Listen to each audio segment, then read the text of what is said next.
Greetings, Commanders, and welcome to the Briefing Room. I'm Community Manager Echo. With me is Community Manager Beck. Beck, how are you doing today? I'm great. How are you? I'm doing very well.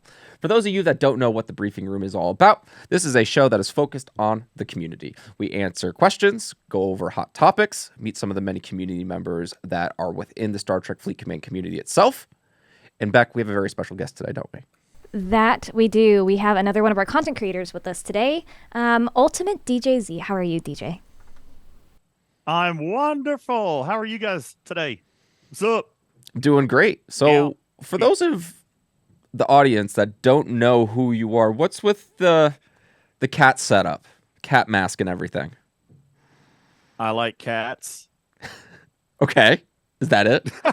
No, a couple of years ago when starting making content for Star Trek Fleet Command, it was just kind of one of those things where it was just a fun thing. And I wasn't really prepared to go full frontal on the internet or anything like that. So we started with the avatar, when we were doing videos, YouTube and this and that, we had the cat avatar. And then it kind of just became a big thing. It grew and everybody likes the cat. And so the cat stuck around for 3 years. And so that's it. We picked the avatar just because I am a cat person. I like cats. So I picked the cat. This cat looks like my cat. This cat is my cat. It's very creepy when you stop and think about it. You're wearing your own cat on your face right now. I am. I am wearing my cat's face. Oh my goodness. For those who don't know, the cat avatar that usually exists on DJ's channel is like an animated cat that sort of sits over a green screen. It's actually it's pretty cute to look at. It's very cute and snuggly to watch. And because of that, the entire stream that he has is almost cat centered. There are different elements that all involve the cat. But I've heard that a couple of changes have taken place regarding the cat. I have heard that as well. DJ, I heard through the grapevine that you've actually, for the first time in your entire content creating career, have shown your face.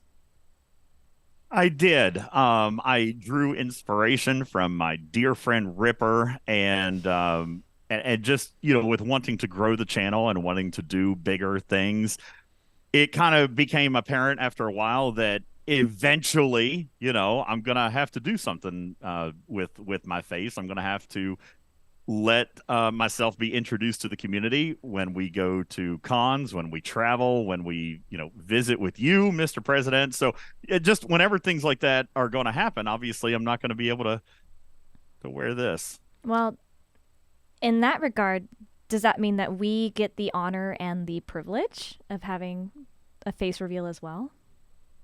Well, absolutely. Of course. That is one of the reasons why I wanted to meet with you guys today, was just kind of come around and introduce myself to the broader community. You guys have known me as DJ Catman and your friendly neighborhood cat person, but today I'm going to be just DJ. I'm going to pull back the mask and introduce myself to the entire Star Trek Fleet Command community. So I guess is it time? Oh man, you can have the floor. I mean, this is all up to you. We can put some fancy music in the background, drum rolls and everything like that. I don't like to change in front of people. So, just give me a second here. I got to put pants on. Oh gosh. Pants. I'm not. Okay, here we go.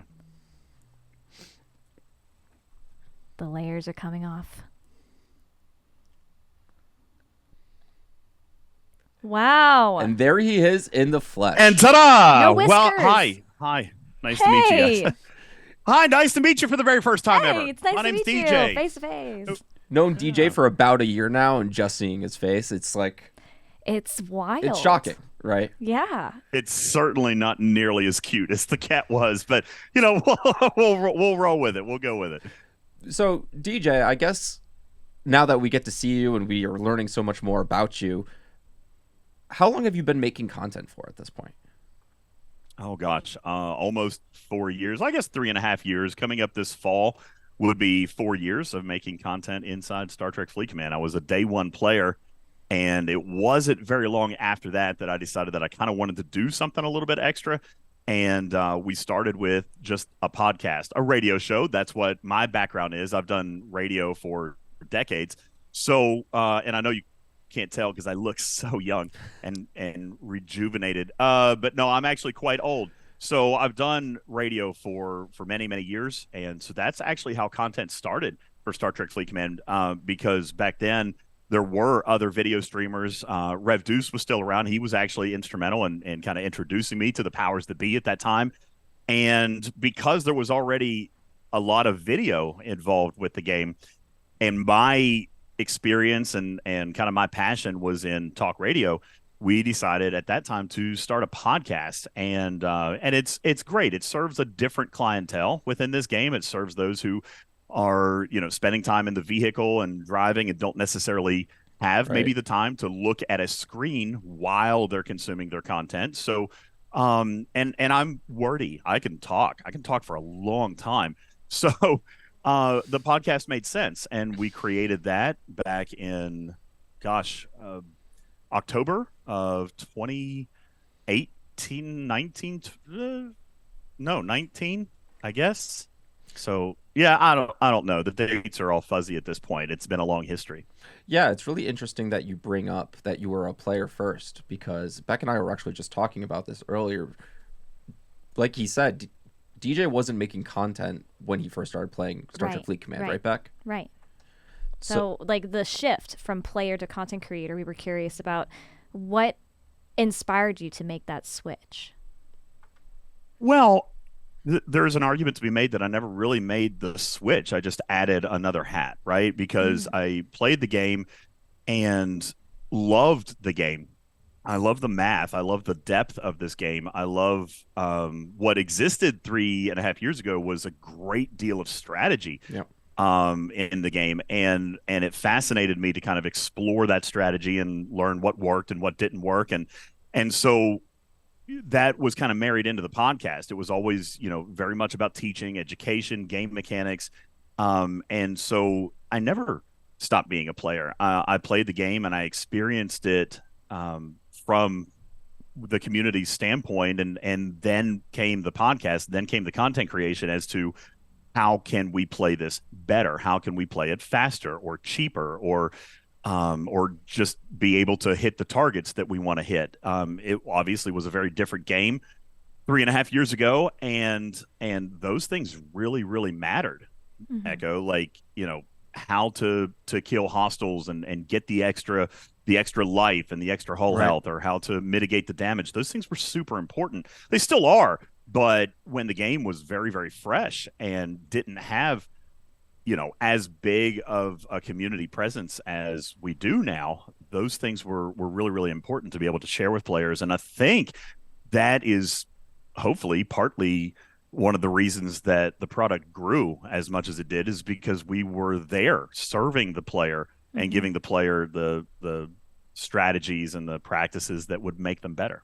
You know, speaking of the community and content creation, you being a creator, what would you say, like, sort of separates your content from maybe some of the other content creators? Like, what makes Ultimate DJ? Why use one word when 50 will do? I think is one of the big things. I've always kind of embraced that animated personality. During my radio career, of course, many years ago, I started with nights, and that was kind of a wild scene. And eventually I made my way to mornings, which is also kind of, you know, a comedic routine, right? There's fun with that, and there's quirkiness, and there's humor. And those are all the things that I wanted to bring into my content. You know, for those of you who have listened to the podcast, we do a couple of segments that are not at all Star Trek related. Some people love them, and some people love to hate them, but nobody really hates them. And, you know, there's just, you know, the dad joke segment, the stupid news.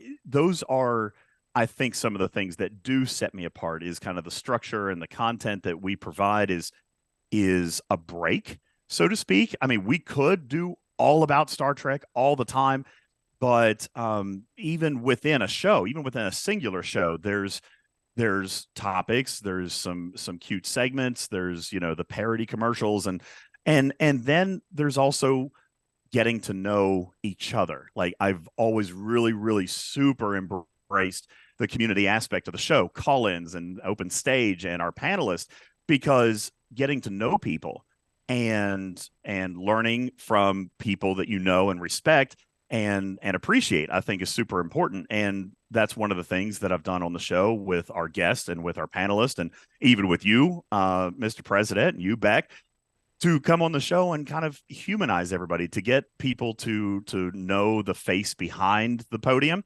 and to understand the personality and the humanity behind the game. I think is always I think that's one of the big things that separates us, is just how we present our content from a human perspective. And through the years, people have really gotten to know me. It's wonderful, because just like in radio, my entire life is there. My entire life is shared. A story about my kids, a funny joke with my wife. My family does participate in our content to a degree sometimes. So having Mrs. DJs come out, or having Oliver DJs, my little 7-year-old, come out, and people relate to that. People can connect to me as a friend, as a member of their community, as maybe, dare I say, a member of their family. And I think that is only accomplished in long form content. You can't do that in a 10-minute video, but a 3-hour show gives somebody an opportunity to find something they connect with and relate to. And I think, back again, 50 words when one will do, that is, I believe, what separates my content. It's almost like a photo album, right? Like all of your content, it's like documenting just your journey and your family and all these new friends and connections that you've made. I mean, speaking to what DJ said about doing more than just Star Trek Fleet Command content, I remember the first time I ever came on the podcast, DJ had me do a this or that segment. And then the next time after that, he had me do a daycare or night care, where it was like giving the names of certain establishments and whether... That's not what it was called, Echo, okay? I turned it into that for PR reasons. It was daycare or night care. But yeah, I can totally agree with all of that, DJ. We have a ton of amazing content creators that are short, to the point, like Rev Deuce videos, right? 10, 15 minutes, covers a topic extremely well. You know exactly what you're doing. No one shall. Very similar to that sort of flow. You definitely have the long form. Like you're the smallest amount of content you have, I think, is like a 3-hour podcast, or maybe 1 hour talking in cars, right? We make the joke that if DJ says, hey, this is going to take 10 minutes, it's really at least 45. Or if it's 30 minutes, then it's at least 2 hours. Oh, yeah. We have the jokes. Echo, just hop on the show for 5 minutes. I'm like checking my calendar. I was like, okay, I got an hour and a half open. I'm good. Right. and all of those things are true. And but the reason that that those are true is because we've gotten to know each other, right? And Absolutely. We've gotten to know each other on a personal level, and that is kind of how I open myself up to my community. My community knows. Beck, just like you were saying, my community 1,000% knows when I post a showtime, like, it's 30 minutes later. My panelists know that. There is nothing punctual about me. But my community knows that, and just like you guys say, there's jokes, and that has been, I guess, embraced by the community, is that there is such a thing as DJ Standard Time. Yeah, absolutely. The real question is, now that you've shown your face, you've been in this community for a very long time, what's next for UltimatDJ? What's on the horizon, right? Is there anything that you can share with us about things that you want to do in the future? I mean, you're in a little bit of uncharted territory right now, since people get to see who you are and not just, the cat behind the screen.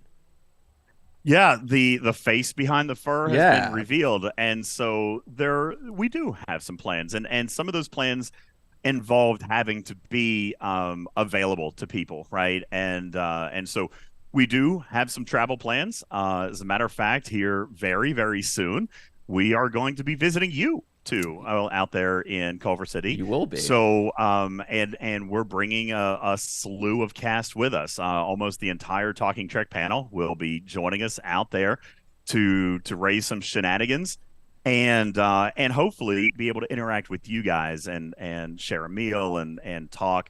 about, you know, what happens inside that big fancy building of yours, and just to kind of shine a light, you know. And then of course you and I have talked about cons and conventions, yep. and you know, places where we can go and be a part of the community and interact with the community in such a way that, you know, we weren't going to be able to wear the mask forever.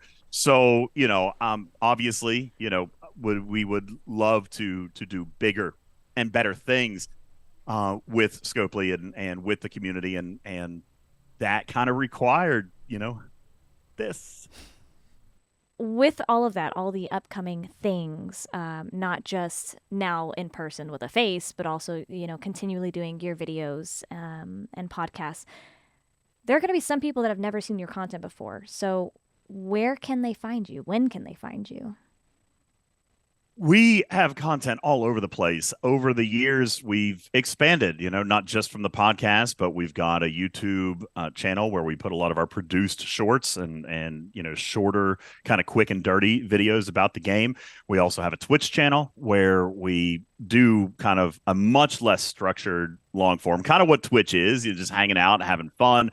But we also refer to Twitch as kind of like the laboratory, right? Because that's where we go to do a lot of the testing, kind of the groundwork for some of the teaching educational segments that we would then end up presenting on the podcast or in, you know, a 10-minute YouTube video. So Twitch is kind of the stomping ground, or kind of like step one when we're going to explore a new mechanic, because the players get to interact and contribute ideas to the hypothesis, and then we can prove and disprove. So fortunately, everything is super easy to find. We have a landing page. It's UltimatDJzPlays.com.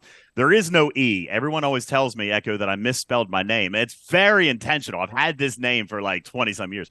But UltimatDJz Plays, with a Z on the end and no E, .com is a landing page that we're actually going to be updating here very, very soon. But for now, it does still link everywhere. It links us to our website for the podcast, which is TalkingTrek.stfc.com.